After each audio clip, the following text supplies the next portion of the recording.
Rankings. They're out for week 7. And after the wins and losses, this is how it all shakes out, as you can see. Broncos are number 1, Chargers 2. The Cowboys move up a few spots to 3 after the Seattle win. And the Seahawks round out the top 5. Broncos were 2 last week. Stephen A., they're 1 now. Tell me, what do you think of the rankings? Well, believe it or not, Skip Bayless, the Broncos being at number 1, I don't have a problem with. I have a problem with who's at number 2. Oh. It's the Chargers, and I think it should be the Dallas Cowboys. Oh, okay. I think the Dallas Cowboys should be the number 2 ranked team in the power rankings. I think when you consider the way they're running the football, how the ball control and what it's led to them doing, winning 5 straight, having the number 1 rushing attack in the game, number 1 in attempts as well, DeMarco Murray being a bona fide league MVP candidate at this particular moment in time, particularly fresh off of what Seattle was, the Dallas Cowboys defense was able to do against Russell Wilson in Seattle. I think when you look at it and you look at the way San Diego struggled to beat Oakland, along with them being a bit depleted because of the services or the absence of the services of Ryan Matthews. I think right now it's not just about the Dallas Cowboys having won 5 straight. It's that the brand of football that they're playing shows they can win anywhere. And I think because of that, I think you have to put them above everybody right now but the Denver Broncos. And why Denver over Dallas? Well, I feel Denver's over Dallas because their offense is high-powered. They're led by the great Peyton Manning, and you can trust them to do what they do on a week-to-week basis more than you can trust Dallas. People are still waiting for that accident to happen when it comes to the Dallas Cowboys. Well, are they? Meaning getting in their Maybe own... you are, but I'm not. You're not. Getting in their own way. Getting in Okay. their own way as it pertains to... Okay, but are these projection rankings, or are they what we've seen to date? Right? Well, I think To date. I think Right. to me, it's what I've seen to date as well. Okay, what do your eyes tell you? Eye test tells me Dallas is playing at a slightly higher level than Denver is playing at. Okay. You can You say disagree? that. I disagree. Okay. I disagree. I'll tell you why. I think they did last weekend. I don't Okay. think overall over All the right. last 5 weeks that's been Okay, here's what I have seen to date. Okay.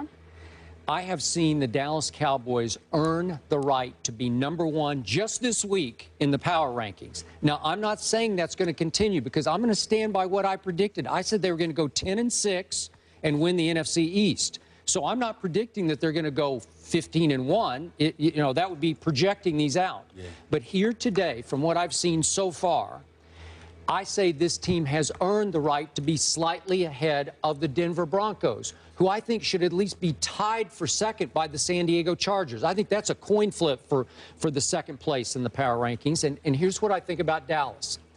I'll be the first to admit, I was surprised that they won at Seattle, but I was shocked at how they won at Seattle. And the how... Well, we agreed there. Okay, the how is what was more impressive to me. Because you tell me, I wish I could have been in your shoes or next to you on your couch when the Dallas Cowboys got a punt blocked and returned for a touchdown that put them down 10-0 I was laughing. in that outdoor asylum up in Seattle. What were you thinking? It's over, right? Let me answer that question. 10-0. Want me to answer that question just for your edification? Thank you.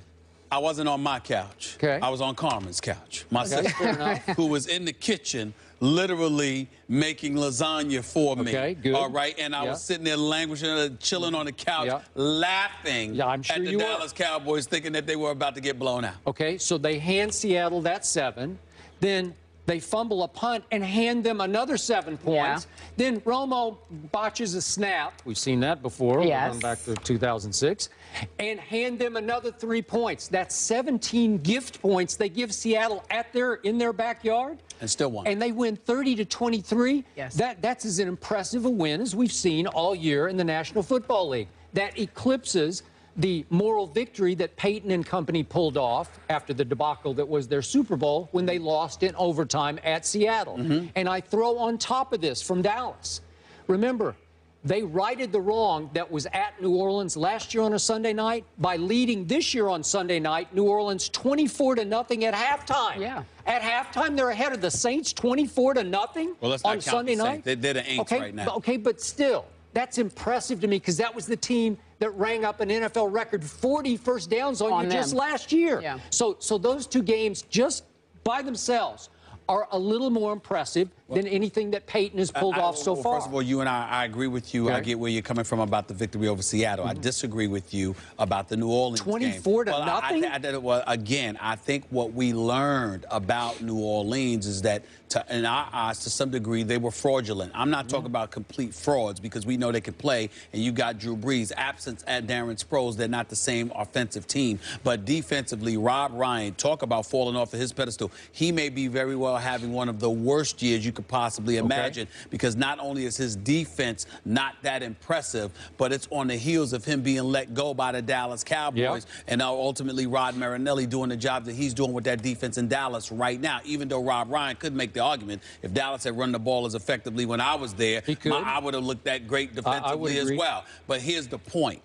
When you look at the Denver Broncos, they have one overtime loss this year to Seattle. Outside of that, victories over Indy, Kansas City, and Arizona before beating the Jets last week. At home. To me, I would find that to be more impressive than Dallas's victory over New Orleans, than their struggle against St. Louis, than, you know, that kind of stuff. That's what I look at. So I'm saying to you, even though I go week to week with this like everybody else, and I will acknowledge that last week, Dallas was clearly the most impressive victory. There is no denying that as we look at power rankings right now, Denver, by and large, over the first 6 weeks of the season, they've been more impressive in terms of who they've beaten. The difference is the expectations for the Dallas Cowboys were so low, the shock value that comes with that. Like, wow, where did this come from? Okay.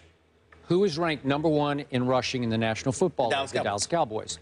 Ranked 26th currently are the Denver Broncos. You can't go by that, though. Okay, but I'm just saying, if I'm doing eye test, I'm going to give a slight edge, if we're just doing it today, to the team that can run the football like crazy versus the team that is struggling to run it much at all. I'm going to give you a little edge, Dallas Cowboys, because you're #1 in rushing. Don't you like the way they're doing it by running the ball? I do like the fact that they're doing it by running the football, but at the same time, Skip, I'd be more impressed if they were doing it passing, because I would tell you that's something that would have really shocked the bejesus out of all of us, simply because it's Tony Romo and you're waiting for that to go down. In the case of the Denver Broncos, they've got the #3 overall offensive attack in all of the NFL. They have the #4 passing attack, okay? And you got to remember, they lost no Sean Moreno. They've got Monty Ball. Monty Ball goes down. They've got Hillman. You know you're going to pass the football or what have you. Wes Welker had missed the first couple of games. Yet and still, they go out and they still look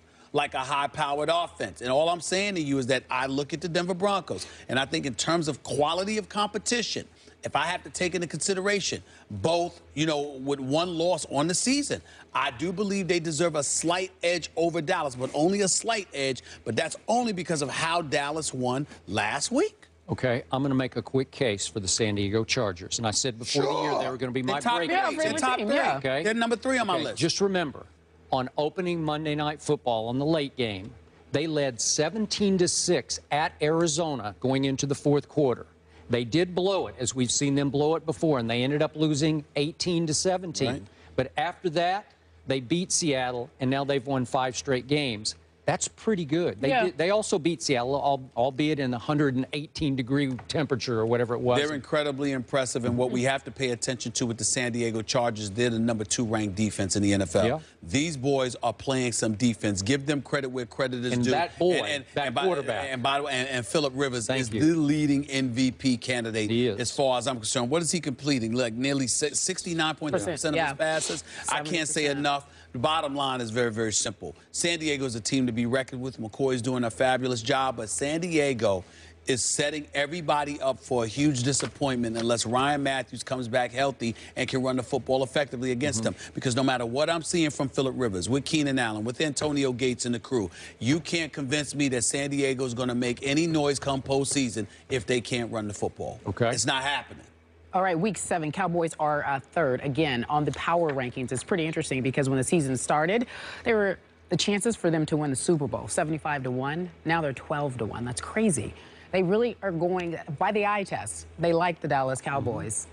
Well, you have to like the Dallas Cowboys, Kerry. You win in the National Football League when you run the football effectively. And they're doing it the best. Season especially. You got to be able to do it. We don't want to get ahead of ourselves, but It looks good for our But you boys. can play anywhere. That's what's interesting about the Good Cowboys. running game, good defense. Inclement weather, it doesn't matter. They do it You can all. win football.